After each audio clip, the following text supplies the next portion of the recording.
Like and subscribe and click the bell icon to get new video updates. Final 8 asylum seekers released from Park Hotel in Melbourne. The 8 remaining asylum seekers at the Park Hotel in Melbourne have now been released from detention, refugee advocacy groups say. 12 others were also released on Thursday, 3 from the Melbourne Immigration Transit Accommodation, 6 from the Brisbane Immigration Transit Accommodation and 3 from centres in Perth and Adelaide.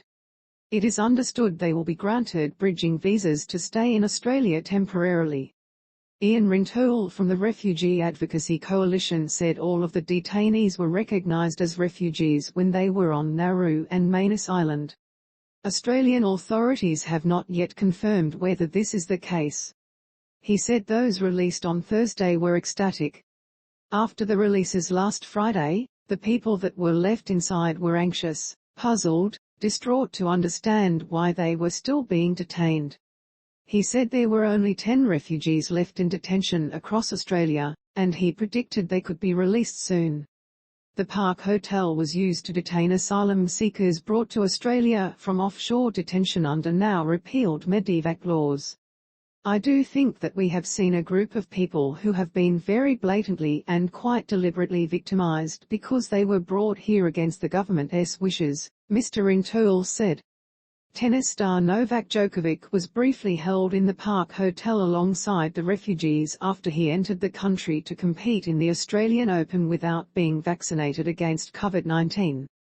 In March, the federal government agreed to a deal first struck 9 years ago for New Zealand to resettle 150 refugees per year for 3 years. When the deal was announced, the Australian government reiterated its policy that those who arrived by boat would never be settled in Australia. Maurice Blackburn lawyer Jennifer Kanis, who represents some of the refugees let out of the Park Hotel on Thursday, said it was not clear why her clients were suddenly released.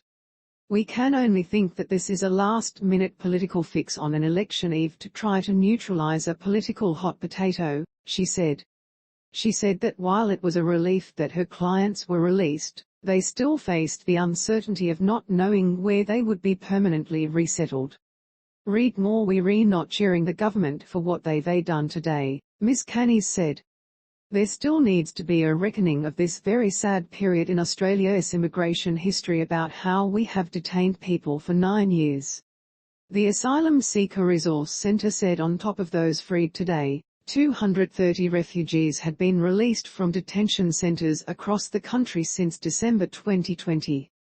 Government authorities have not explained why they have been progressively releasing refugees. Last year, then Home Affairs Minister Peter Dutton said it was due to the cost of detention. The Australian Border Force and Immigration Minister Hawke have not responded to requests for comment. Foster denounces infrastructure of harm. Human rights activist and former Socceroo Craig Foster declared Thursday a symbolic day following the release of detainees. To see that Park Hotel closed today and the last refugee walk free is a very, very important moment, Mr Foster told RN Drive. But every Australian should recognise that this is just the first step on a very long journey to recovery for people who we have very severely harmed. He criticised the delay in releasing the asylum seekers and claimed the government had used those detained as political capital. Foster pointed towards Novak Djokovic's detention as a key contributor in triggering a very significant change in the national psyche towards asylum seeker and refugee detention in recent months. Silence and invisibility is a very important part of this entire infrastructure of harm, he said. Too many of us were willing to let these people suffer and die, all of that should weigh very heavily on our national conscience.